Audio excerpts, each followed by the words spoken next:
Hi friends, welcome back to my channel Keerthi's kitchen and hacks. ఇవాల్టి special recipe వచ్చేసి summer special సొరకాయ చల్లకూర. ఇది ఈ సమ్మర్లో ఇలాంటి రెసిపీస్ తయారు చేసుకుని తినడం వల్ల వడదెబ్బ నుంచి రక్షించుకోవడమే కాకుండా మన బాడీలో ఉండే హీట్ని కూడా తగ్గించుకోవచ్చు. అది ఎలా తయారు చేసుకోవాలో చూద్దామా మరి.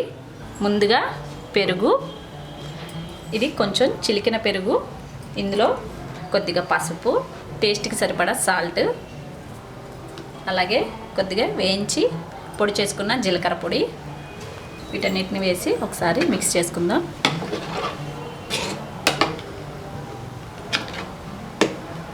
చూసారు కదా, ఇవన్నీ పెరుగులో మిక్స్ అయిపోవాలి ఈ విధంగా. ఇప్పుడు దీన్ని ఈ విధంగా మిక్స్ చేసుకుని ఒక పక్కన పెట్టుకుందాం. ఇప్పుడు మనం దీనికి పోపు తయారు చేసుకుందాం. స్టవ్ ఆన్ చేసుకుని ప్యాన్ పెట్టుకుని ఇందులో ఒక చిన్న ముక్క సొరకాయ అన్నమాట సన్నగా తరిగి పెట్టింది, ఇందులో కొద్దిగా వాటర్ పోసి ముక్కలు మునిగే వరకు వాటర్ పోసుకోవాలి. సొరకాయ త్వరగానే మగ్గిపోతుంది కాబట్టి అంత టైం కూడా పట్టదు. కొద్దిగా పసుపు వేసుకుని ఉడికించుకుందాం. సాల్ట్ అప్పుడే వేయకండి, సాల్ట్ వేస్తే ముక్కలు అనేవి ఉడకవు కాబట్టి లాస్ట్లో ముక్కలు ఉడికాక సాల్ట్ వేసుకుందాం. ఇప్పుడు దీని మీద మూత పెట్టుకుని ఉడికించుకుందాం. ఇప్పుడు ఒకసారి ముక్కలు ఉడికేదో చూద్దాం. చూసారు కదా, చాలా వరకు ఉడికిపోయాయి. ఇంకొంచెం మెత్తగా అయితే సరిపోతుంది. మీరు కనుక ఈ ముక్కలు ముందే ఉడికించి పెట్టుకున్నట్లయితే చాలా త్వరగా అయిపోతుంది ఈ రెసిపీ అనేది. మరొకసారి మూత పెడదాం.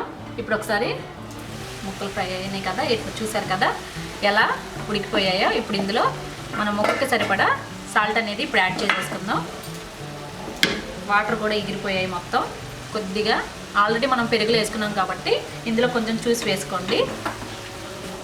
మనం వేసిన ఉప్పు అనేది ముక్కలకి పడుతుంది. ఈ ఉప్పు ముక్కలు కూడా తినేటప్పుడు టేస్ట్గా ఉంటాయి. ఇప్పుడు దీన్ని మనం ఒక మ్యాషర్తో మ్యాష్ చేసేసుకుందాం ఈ ముక్కలన్నిటిని. లేదు ముక్కలతో తినే వాళ్ళు అయితే కనుక ఇలా ముక్కలుగా కూడా ఉంచుకోవచ్చు. పెరుగులో ఇలా ముక్కలుగా ఉంటే కూడా బాగానే ఉంటుంది. నేనైతే మ్యాష్ చేస్తాను. ఇప్పుడు నేను స్టవ్ ఆఫ్ చేసేస్తాను. ఇప్పుడు దీన్ని ఒక పప్పు గుత్తితో ఇట్లా లైట్గా ఇలా ముక్కలన్నిటిని కూడా ఇలా కొద్దిగా లైట్గా మెదుపుకోండి, అప్పుడు బాగుంటుంది. కొంతమంది ముక్కలుగా తగులుతూ ఉంటే తినరు కాబట్టి ఇలా మ్యాష్ చేసుకుంటే పెరుగులో కలిసిపోతాయి, పిల్లలు కూడా ఈజీగా తినేస్తారు. స్టవ్ ఆన్ చేసుకుని బాండి పెట్టుకుందాం. పోపుకి ఆయిల్ పోసుకుందాం. ప్యూర్ పల్లి ఆయిల్ వాడడం వల్ల ఈ కలర్లో ఉంది. ఆయిల్ హీట్ అయింది కదా, ఇప్పుడు ఇందులో మనం కొద్దిగా ఆవాలు చిట్టపట్టమన్న తర్వాత కొద్దిగా పచ్చిశనగపప్పు, అలాగే కొద్దిగా మినపప్పు, అలాగే కొద్దిగా జీలకర్ర, ఒక 2 ఎండుమిర్చి వేసి ఒకసారి కలుపుదాం. చూసారు కదా వేగిపోయింది. ఇప్పుడు ఇందులో కొద్దిగా కరివేపాకు కూడా వేసాక ఇప్పుడు మనం ముందుగా కట్ చేసుకున్న ఒక ఆనియన్ తరుగు, అలాగే కొన్ని పచ్చిమిర్చి సన్నగా తరిగిన తరుగు వేసి వీటిని కూడా ఒకసారి మగ్గించుకోవాలి.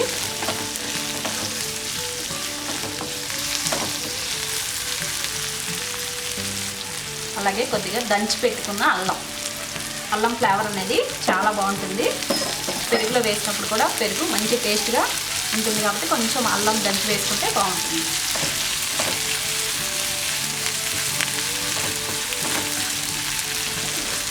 ఉల్లిపాయలు మరీ బాగా వేగిపోవాల్సిన అవసరం ఏం లేదు ఫ్రెండ్స్.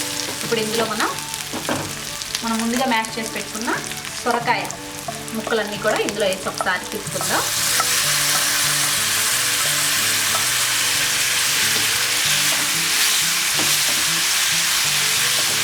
చూసారు కదా ఫ్రెండ్స్, మొత్తం మగ్గిపోయాయి. ఇప్పుడు ఇది స్టవ్ ఆఫ్ చేసుకుందాం. ఇది మరీ మెత్తగా ఫ్రై అవ్వాల్సిన అవసరం అయితే లేదు.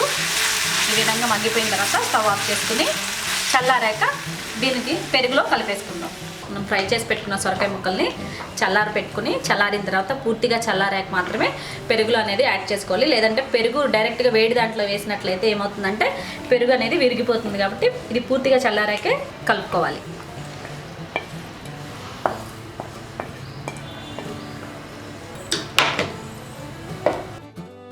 చూసారు కదా, ఈ విధంగా మొత్తం పెరుగులో కలిసిపోయే విధంగా పూర్తిగా కలిసాక ఇలా ఉంటుంది. ఒక 10 మినిట్స్ ఆగితే పెరుగు ఫ్లేవర్ మొత్తం ఈ ముక్కలకి పట్టి పెరుగు అనేది చాలా టేస్టీగా ఉంటుంది. చివరిగా సన్నగా తరిగిన కొత్తిమీర వేసి మరొకసారి కలుపుకోవాలి. అంతే, ఎంతో టేస్టీ అండ్ ఈజీ సొరకాయ చల్లకూర రెడీ అయిపోయింది ఫ్రెండ్స్. చూసారు కదా ఫ్రెండ్స్, ఎంతో సింపుల్ అండ్ ఈజీ టేస్టీ సొరకాయ చల్లకూర రెడీ అయిపోయింది. ఈ సొరకాయ చల్లకూర అనేది ఈ సమ్మర్లో తయారు చేసుకుని తినడం వల్ల ఏంటంటే మన బాడీలో హీట్ అనేది చాలా వరకు తగ్గుతుంది. అంతేకాకుండా వడదెబ్బ నుంచి మనల్ని మనం కాపాడుకోవచ్చు. ఇలాంటి లిక్విడ్ ఫుడ్స్ అనేది ఎక్కువ తీసుకోవడానికి ట్రై చేయండి. ఈ కర్రీ అనేది రైస్లోకి మాత్రమే కాదు ఫ్రెండ్స్, చపాతీ అలాగే జొన్న రొట్టెల్లో కూడా చాలా బాగుంటుంది. తప్పకుండా ఒకసారి మీరు కూడా ట్రై చేయండి. చూసారు కదా ఫ్రెండ్స్, నేను చేసిన సొరకాయ చల్లకూర రెసిపీ కనుక మీకు నచ్చినట్లయితే ప్లీజ్ మన ఛానల్ని సబ్స్క్రైబ్ చేయండి. అలాగే పక్కనే ఉన్న బెల్ ఐకాన్ని యాక్టివేట్ చేసుకోండి. మీ ఫ్రెండ్స్కి రిలేటివ్స్కి కూడా మన ఛానల్ని షేర్ చేయండి. Thank you friends, bye bye.